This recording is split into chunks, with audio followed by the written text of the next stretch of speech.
Kung gusto mo na hindi siya titigil sa kakaisip sa'yo, ay gawin itong ritual na ibabahagi ko sa inyo ngayon.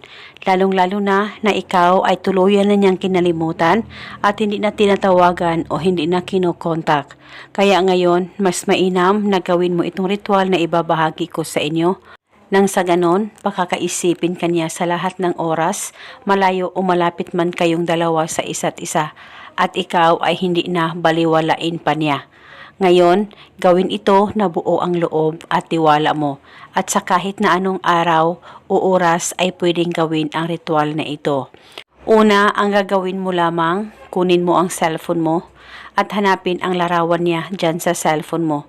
Titigan mo ito ng maigi, mag-focus at mag-concentrate ka at ibulong mo ang mga salitang ito. Pangalan at apelido, ikaw ay hindi titigil sa kakaisip sa akin kahit nasaan ka man naroon ngayon. Ibulong mo lamang ito ng 3 beses.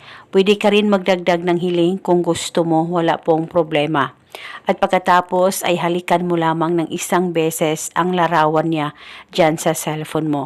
At kinabukasan, ulitin mo ang paggawa nitong ritual sa kahit na anong oras na gusto mo. Basta gawin ito 1 beses sa isang araw. At depende po sa inyo kung hanggang kailan nyo po gustong gawin ang ritual na ito ay wala pong problema. At kung gusto mo na palagi kanyang iisipin at ikaw ay hindi na niya baliwalain pa. Basta magtiwala ka lang ng buong buo sa mga ganitong pamamaraan. At pwede ka rin gumawa pa ng iba't ibang ritual na binahagi ko. Kahit ilan pa ang ritual ang gusto mong gawin na pagsabayin sa isang araw ay wala pong problema.